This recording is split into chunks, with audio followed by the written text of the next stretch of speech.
No artigo 61, então vai citar a questão do veículo de transporte, aquele veículo que precisa estar refrigerado, que precisa ter aquele equipamento que o pessoal chama Thermo King, tudo. É necessário que haja um monitoramento da temperatura desse veículo. Porque muitas vezes o profissional que não é tão profissional, ele desliga esse equipamento para poupar combustível, enfim, e aí a temperatura de dentro do veículo vai ser alterada. Altera a temperatura, altera a qualidade do alimento. Então, no artigo 61 diz exatamente isso.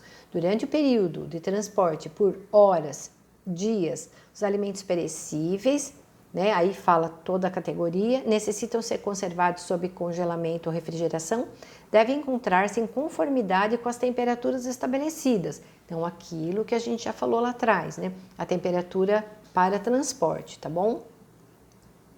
Bem, chegamos no capítulo 4. O capítulo 4 trata de higienização das instalações e do ambiente. Então, aqui, gente, é toda aquela orientação com relação à limpeza e higienização. Então, as instalações, equipamentos, móveis e utensílios devem ser mantidos em condição higiênico-sanitária apropriadas, bom estado de conservação, etapas obrigatórias do procedimento, então, sempre a parte de limpeza e depois de higienização, que chama-se remoção da sujidade, lavagem com água e sabão.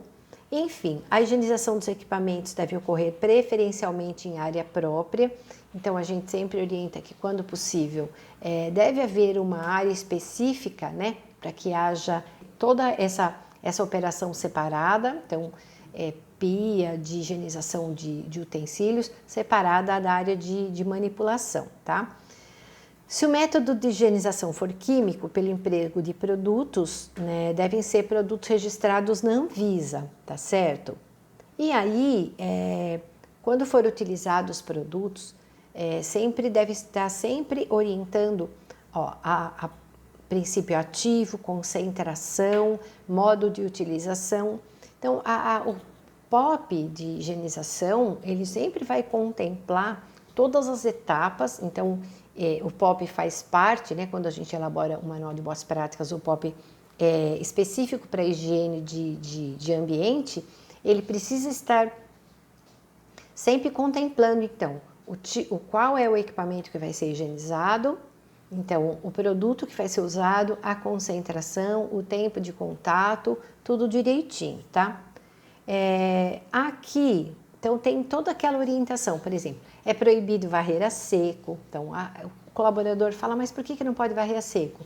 Porque vai levantar poeira, junto com a poeira vem os contaminantes, enfim. Fazer uso de pano não descartável. Gente, olha, fazer uso de pano não descartável para secar utensílios e equipamentos. Então, não existe pano de prato em cozinha, tá? Certa vez eu peguei um manual de boas práticas de uma franquia e dentro desse manual de boas práticas da franquia tinha um item lá, como higienizar, como lavar pano de prato. Se nem a legislação não permite a utilização de panos de prato, tá? Então, o pano que se utiliza geralmente são aqueles panos mesmo TNT, tecido não tecido, enfim, em rolos, né, chamado crosshatch, cada fabricante tem uma denominação. Mas para a área cozinhas e área de alimentos não se usa pano de prato. Não é permitido reaproveitar vasilhames de produtos alimentícios para envasar produtos de limpeza. Animais domésticos no local também é proibido. Escoar a água residual da higienização ambiental para a via pública. Toda a água, né, do esgoto deve ser escoada para o esgoto, né, para uma fossa, enfim, em locais, a área rural, mas nunca diretamente para a via. Os produtos usados nos procedimentos de limpeza, então, novamente fala que devem ser registrados e notificados pela Anvisa, tá bom? Todos os dizeres da rotulagem obrigatória para produtos saneantes. Então, aqui, os produtos utilizados em cozinha, né, para higienização, então, deve ter lá o nome do fabricante, endereço, telefone e autorização da Anvisa, tá? Além disso, os produtos químicos devem sempre ter no rótulo o nome do responsável técnico e o conselho, enfim, o conselho de classe que ele pertence. Informação sobre precaução e cuidados em caso de acidente, isso é muito importante. Em caso desse produto atingir os olhos, a pele ou ser ingerido acidentalmente por alguém, então esse produto químico tem que conter essas informações, tá bom? Aqui, as operações de higienização devem ser realizadas por funcionário capacitado. Gente, capacitação é tudo em qualquer segmento, mas na nossa área é fundamental, né? Durante a aplicação do produto de limpeza, né, é importante a gente sempre orientar o colaborador que os produtos químicos a gente não pode misturá-los. Então, muitas vezes na casa da pessoa ela mistura detergente com sabão em pó, com cloro, com tudo. Isso é uma coisa muito importante, né, muito perigosa, pode subir um vapor tóxico. Então, isso tudo deve ser orientado, tá? Aí, no capítulo 5 da CVS 5, tá falando sobre suporte operacional. O que é isso? Vai falar sobre abastecimento de água. Então, o abastecimento de água de um local influencia diretamente na qualidade do alimento ou do produto que está sendo produzido, né? Água utilizada no preparo de alimentos deve ser proveniente de abastecimento público, sendo permitida a utilização de soluções alternativas, como poço, mina, outras fontes. Após a licença, a outorga, então um poço ele precisa ter uma licença e deve ser comprovado por um laudo. Então precisa haver um laudo de potabilidade dessa água, tá? Aqui deve ser tratada a qualidade controlada por análise laboratorial na periodicidade determinada pela legislação específica. As empresas operadoras do sistema alternativo, né, devem possuir, por exemplo, então vai receber de carro-pipa, né? Deve possuir cadastro junto ao órgão de vigilância sanitária competente. Os documentos de concessão da exploração do poço e os laudos laboratoriais devem estar à disposição da autoridade sanitária.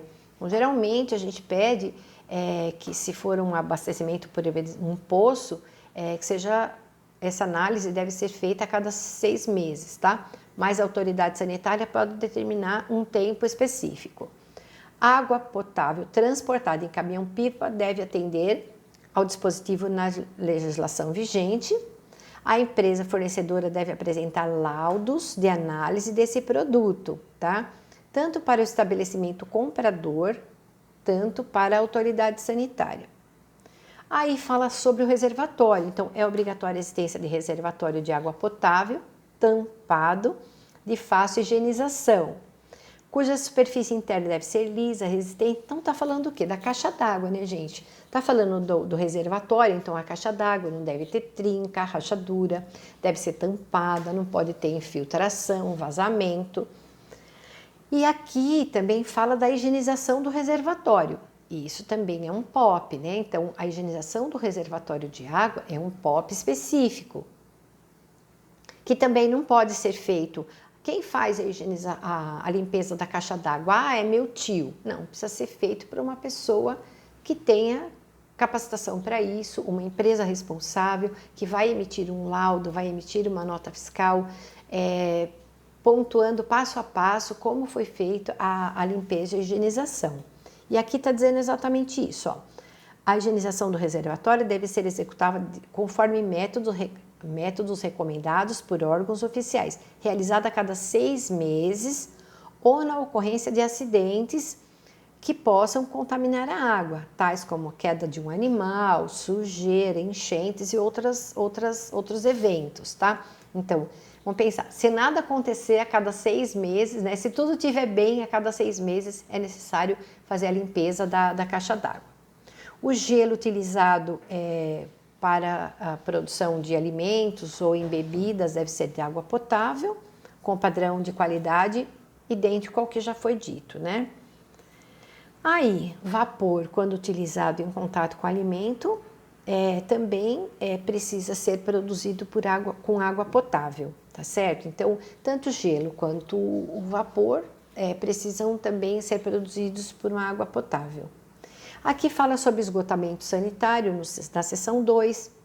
O sistema de esgoto deve estar ligado à rede pública de coleta. E quando utilizado o sistema alternativo, o esgoto deve ser tratado adequadamente. O seu destino deve ser aprovado pela autoridade ambiental competente. Então, vamos dizer o que é isso. Existem lugares na área rural, por exemplo, que não existe esgotamento sanitário. Usa-se a fossa. Periodicamente, essa fossa ela precisa ser esgotada.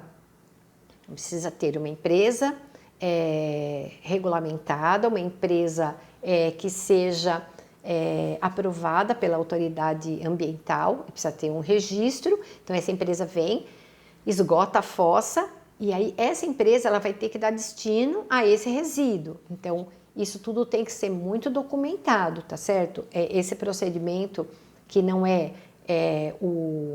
o esgoto da rede pública, ele precisa também ser haver um POP disso e precisa ser registrado e está regulamentado, tá bom? Os despejos das pias da área de produção devem passar por uma caixa de gordura instalada fora da área de manipulação e deve ser limpa periodicamente. Tá falando da caixa de gordura. Então, a água que sai da pia, por exemplo, da área de manipulação, geralmente vai chegar com o tempo essa gordura de lavagem de panela, enfim. Então, há necessidade que a caixa de gordura esteja instalada fora da cozinha, que seja limpa periodicamente, tá? Aqui na seção 3 fala de materiais recicláveis e resíduos sólidos. Então, eu sempre digo o seguinte, né? Quando fala de resíduos, o responsável pelo resíduo é quem produziu, quem gerou. Então, aqui, ó, materiais recicláveis e resíduos sólidos considerados lixo devem ser separados e removidos quantas vezes forem necessárias para um local exclusivo em condições de higiene, revestido de material de fácil limpeza e protegidos contra animais, enfim, né? Nas áreas de produção de alimentos, o lixo deve ser depositado em recipientes com tampa. Então, a lixeira de dentro da cozinha vai ser uma lixeira acionada por pedal. Aquelas containers maiores que você coloca muitas vezes fora do estabelecimento também precisa ter tampa, né? E que nenhuma desses resíduos, né, sejam descartados de forma irregular. Então, se é realizado o lixo, por exemplo, o lixo comum é realizado a coleta pela rede pública, né? Então tem que ter uma periodicidade, tudo direitinho. Mas é interessante que, por exemplo, se houver a necessidade, a gente sempre fala, por onde entra o alimento não deve sair o lixo. Mas muitas vezes isso não é possível, só tem uma porta de entrada e saída. Então, sempre destinar ou determinar o horário correto, horários para entrada de alimento, qual horário que sai o lixo? No final do dia, no final do serviço, no final do turno, enfim, tá certo? E sempre de uma lixeira tampada para uma outra lixeira maior tampada ou esperando a coleta pública em sacos fechados, tá bom? Aqui tem a respeito do abastecimento de gás, né? Então, falando a área para armazenamento do botijão de gás deve ser instalada em local ventilado, protegido da passagem ou entrada de pessoas e atender ao dispositivo de legislação específica. Então, geralmente o estabelecimento, quando vai pegar o alvará, enfim, antes de abrir ou mesmo está sujeito a precisar do AVCB, né? Que é o atestado de vistoria do Corpo de Bombeiros, né? Então, a AVCB. Então, são a autoridade, né? Os bombeiros que vão expedir esse documento e vão verificar se essa instalação do gás está correta, tá bom? Controle integrado de pragas e vetores, então a seção 5 está determinando, né, que dentro dos procedimentos de boas práticas é necessário o controle de pragas. Então eu sempre oriento o seguinte, o que é o controle de pragas? Não é simplesmente contratar uma empresa para vir aplicar um veneno. O controle de pragas tem uma abrangência maior. Por quê? antes de eu chamar o controle de pragas, né? Ou eu quero saber por que essa praga está vindo. Então, o controle de pragas é a gente fazer o levantamento e saber quais são as ações preventivas.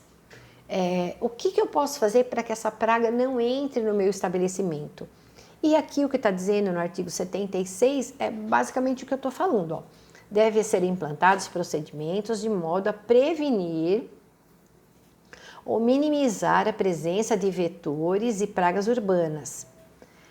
A aplicação de produtos deve ser realizada quando as medidas preventivas não forem eficazes. Quer dizer o quê? Que é isso. Se a gente faz a nossa parte, então uma orientação que eu dou com maior frequência em cozinhas é o quê? Muitas vezes no final do período e até durante o período, os colaboradores jogam água no chão da cozinha e todo aquele resíduo vai para o ralo. Resíduo de alimento no ralo é chamar a praga, né?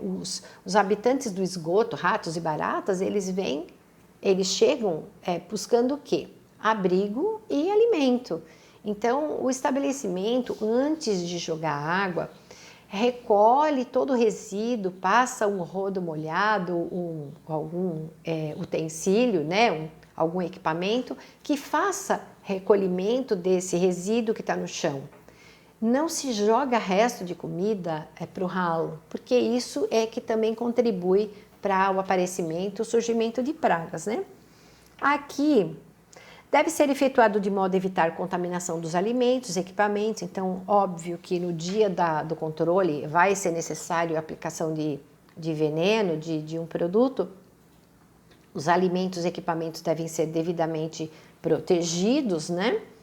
Deve ser executado por empresa prestadora de serviço de controle de pragas. Então, precisa ser uma empresa específica, porque esses produtos são produtos fortes, são produtos que são nocivos à saúde e que há necessidade de aplicação por uma pessoa capacitada e que tenha, como diz, competência para isso, tá? Então, aqui, essa empresa ela deve ser licenciada no órgão de vigilância sanitária competente e os produtos que são aplicados devem ter o registro no Ministério da Saúde, na Anvisa, tá bom? Aí, para quase no final, né, o que diz a CVS 5 é com relação à edificação. Então, qualidade sanitária das edificações e instalações. Então, na seção 1 vai falar o quê? A localização. Então, aquilo que a gente ouve muito, mas assim, área livre de focos de insalubridade, tais como lixo, objetos em desuso, animais, poeira, água parada, vetores e pragas urbanas. Acesso direto e independente, quer dizer o quê? Que quando você tem uma área de produção de alimento, ela não pode ser passagem para algum lugar. Então, eu tenho que passar na cozinha para chegar em algum lugar. Não, o acesso tem que ser independente, né? A construção deve atender às normas de edificação vigentes estaduais e municipais, deve ser concebida de modo a restringir o trânsito de pessoas, como eu disse, não essenciais e garantir acessibilidade à pessoa com deficiência. Então, aqui, uma pessoa com deficiência pode trabalhar na área de alimentos, numa atividade específica e ela precisa ter acessibilidade, né? Precisa ter acesso, tá? Aí nós temos aqui as instalações. Então, as orientações, eu sempre brinco, né? Que toda descrição, ela seria quase óbvia, né? Que não pode ter trinca, não pode ter infiltração, precisa ser de material liso, mas enfim, a gente vai descrever rapidamente. Ó. Aqui as instalações precisam ter o fluxo contínuo, então onde eu entro a matéria-prima, onde eu pré-preparo, onde eu preparo, a distribuição, então esse chama-se fluxo contínuo, tá? O retorno de utensílios sujos não deve passar pelo mesmo local onde estão saindo os alimentos limpos. Então, se você tiver a possibilidade de ter duas saídas, né? Dois espaços, um para a saída da comida, outro para a entrada da louça suja, É o que a legislação preconiza, né? Se não houver áreas separadas para as várias atividades, deve existir locais específicos para o pré-preparo, preparo de alimentos. Se a área física não permitir essa separação de todas as operações, devem ser realizadas em horários específicos. Então, inicialmente se manipula os alimentos crus, seguidos da higienização dos equipamentos, utensílios, recipientes, pancadas e assim sucessivamente, né? As operações do preparo final dos alimentos devem se realizar em horário diferente do pré-preparo e num ambiente higienizado, tá? O dimensionamento de equipamentos e utensílios deve ter relação direta com o volume de produção. Então, de novo, se você tem a produção de 10 refeições ou de 100 refeições, os equipamentos e utensílios precisam ser compatíveis com esse volume, tá? Reformas devem ser executadas fora do horário de manipulação de alimentos, né? É muito interessante, né, quando a gente fala sobre isso, porque, de novo, poderia ser óbvio, né? Não vou fazer uma reforma dentro da cozinha com a cozinha funcionando. Deve existir lavatórios exclusivos para higiene de mãos na área de manipulação e em posição estratégica em relação ao fluxo de preparo. Então, quando possível, né? Então, na entrada do colaborador dentro da área, então uma pia, dependendo do tamanho da cozinha, então várias pias, vários lavatórios, para que a pessoa não precise sair de uma área lá longe para higienizar a mão, numa área, num lado completamente oposto ao que ele está trabalhando, tá? Os lavatórios devem possuir, então, sabonete líquido neutro, com ação antisséptica, papel toalha descartável, descartável não reciclado, ou outro procedimento que não contamine. O coletor de papel acionado sem contato manual. Então, é a pia que tem o sabão, o papel não reciclado e o cesto de lixo que a pessoa não precisa colocar a mão, tá bom? A higienização de material de limpeza, tais como balde, vassouras, não devem estar na área de preparo. Então, aqui, ó. A higienização de material de limpeza, tais como balde, vassoura, pano de chão, entre outros, esse material não pode estar na cozinha e também a sua higienização não pode ocorrer dentro da área de preparo de alimentos, tá? Aí, o equipamento, móveis e utensílios vai determinar a questão também. Precisa estar compatível com o volume, mas os equipamentos, utensílios e móveis devem ser de fácil higienização, não devem transmitir substâncias tóxicas, né?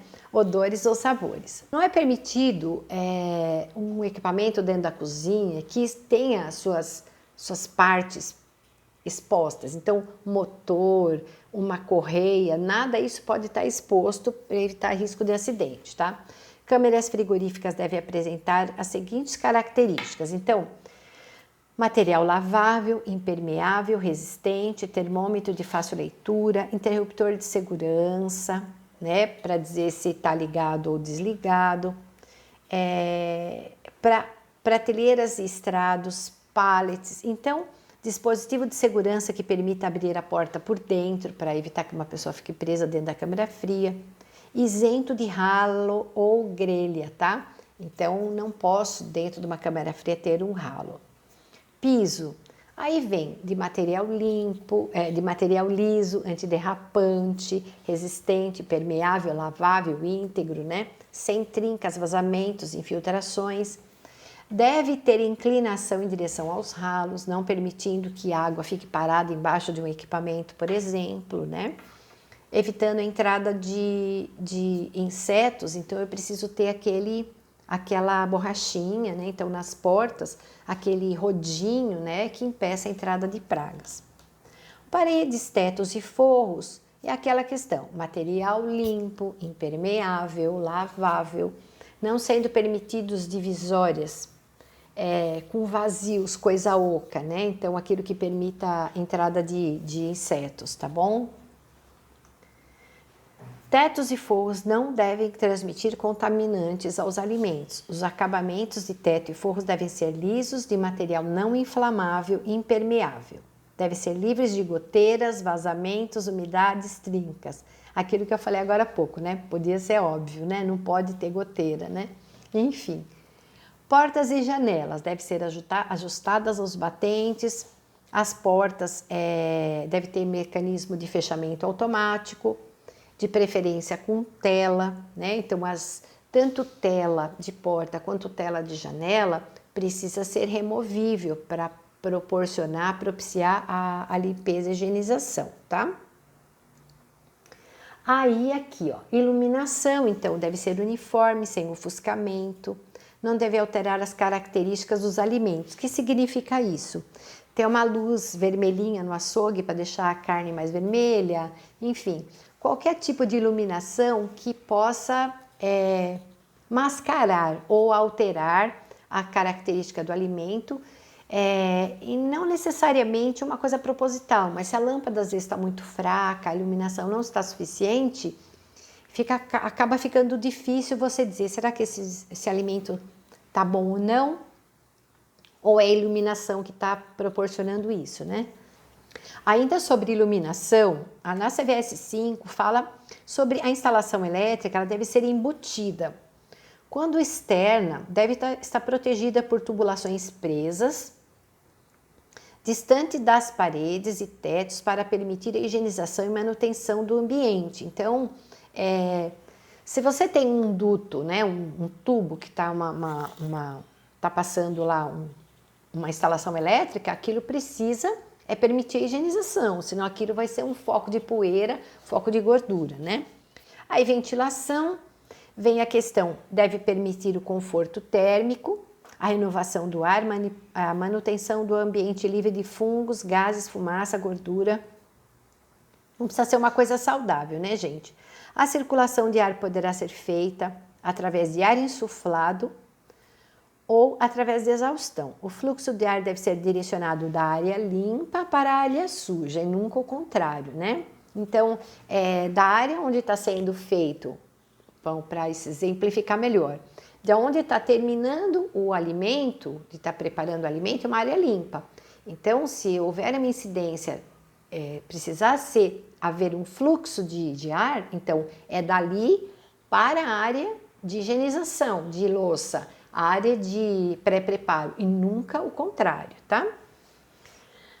Periodicamente, os equipamentos e filtros devem sofrer manutenção e higienização, tá bom? Não devem ser utilizados ventiladores e climatizadores com aspersão de neblina sobre os alimentos ou nas áreas de manipulação, tá? Então, aqueles ventiladores que soltam aquele vapor, não pode ser realizado isso em cima dos alimentos. Vestiário e instalações sanitárias, então, a gente geralmente vê, né? O vestiário deve ser separado por sexo. O vestiário sanitário nunca deve comunicar direto com a cozinha, com a área de manipulação. Então, o funcionário vai ao banheiro, abre a porta, já está na cozinha. Precisa sempre ter uma anticâmara, tá? Não deve comunicar diretamente com a área de armazenamento, manipulação e distribuição. Deve ser separado por gênero, como eu disse, e dotado de fechamento automático. Os vestiários devem possuir armários individuais e chuveiros. Os banheiros devem dispor de vaso sanitário e aquilo, com tampa, precisa ter lixeira, sabão para o funcionário higienizar as mãos, o cesto não pode ser, precisa ser acionado por pedal. É aquela coisa, né? E a gente tá vendo isso muito bonitinho, mas a gente, infelizmente, não é isso que acontece em todos os lugares, né, gente? Ó, devem ser separados por gênero e portas devem ser dotadas de fechamento automático. Não é todo lugar que a gente vê isso, né? Área de distribuição e consumo dos alimentos. Na área de consumo de alimentos, quer dizer, no salão, né? Ou no refeitório, enfim. Na área de consumo de alimentos, ou o mais próximo possível, deve haver um lavatório para higienização de mãos. dos consumidores e as instalações sanitárias para clientes não devem comunicar com áreas de produção de alimentos. Então, igual o funcionário. Então, o sanitário para cliente também não pode comunicar direto com uma área de manipulação, tá certo? Na área de consumo, então no salão, na área do consumo de alimentos, né? No restaurante, por exemplo, na área onde tem as mesas, deve ser instalada uma pia de higienização de mãos.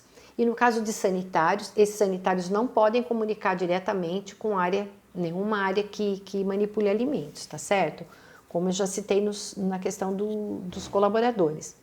E aí vem o último capítulo que fala sobre documentação e os registros, né? Então aí fala exatamente do manual de boas práticas, que todo o estabelecimento tem que ter o manual de boas práticas. Então aqui, no artigo 96, os estabelecimentos comerciais de alimentos e serviços devem dispor de manual de boas práticas e POPs, que descrevam as práticas desenvolvidas no processo. Os documentos devem estar organizados, aprovados, datados e assinados pelo responsável. Lembra que eu falei lá no início do primeiro vídeo, quem é o responsável? Pode ser o proprietário ou uma pessoa por ele designada ou ainda uma nutricionista, enfim, tá? Os documentos devem estar organizados, aprovados, datados, assinados, como eu disse, e acessível aos funcionários. Então, gente, isso é muito importante. O manual de boas práticas, ele não pode ser uma peça fictícia no local. Ele precisa estar acessível. Então, se você quer imprimir dois, um você guarda e outro você deixa para que os colaboradores possam consultar. Porque o manual de boas práticas, ele contém as informações e procedimentos que precisam ser adotados na cozinha, enfim, na área de manipulação. Se esse documento está guardado, ninguém vai ter acesso e provavelmente não vai ser praticado, tá? Aí, o POP, no mínimo deve existir POPs para. Então aqui, gente, ó, higiene e saúde dos funcionários, capacitação dos funcionários em boas práticas, controle de qualidade no recebimento de mercadorias, transporte de alimentos, higienização e manutenção das instalações, higienização do reservatório e controle de potabilidade da água e controle de pragas. Então, esses 7 POPs são os que estão estabelecidos na CVS 5. Então, nós temos a RDC 275, que ela define os POPs para a área de produção de alimentos, de indústria de alimentos, né?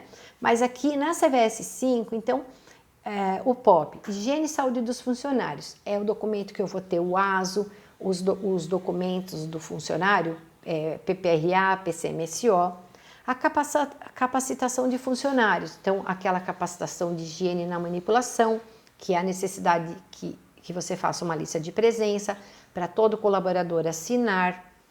Nesse item, na documentação, o controle de qualidade na recepção de mercadorias, como eu disse. Então, uma planilha para que seja registrado o que está sendo recebido. Então, data de fabricação, validade, lote dessa mercadoria. O POP de transporte de alimentos, como eu disse. Então, o POP que vai orientar a limpeza do carro de transporte, temperatura que ele está saindo de quem produziu e a temperatura que ele vai chegar no destino.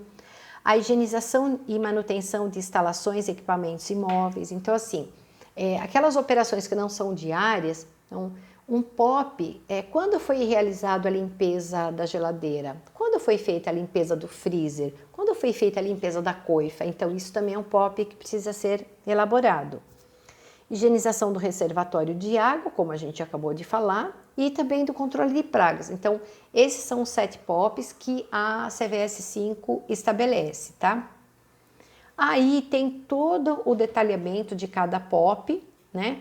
E como anexo, a CVS 5 ela deixa um roteiro de inspeção de boas práticas, para que se você, por exemplo, precisar fazer uma auditoria ou precisar fazer uma avaliação de um estabelecimento, no final da CVS 5 tem um roteiro bem interessante que vai detalhar tudo isso que a gente falou lá atrás. Então, por exemplo, A saúde dos funcionários está comprovada por atestado? Sim ou não?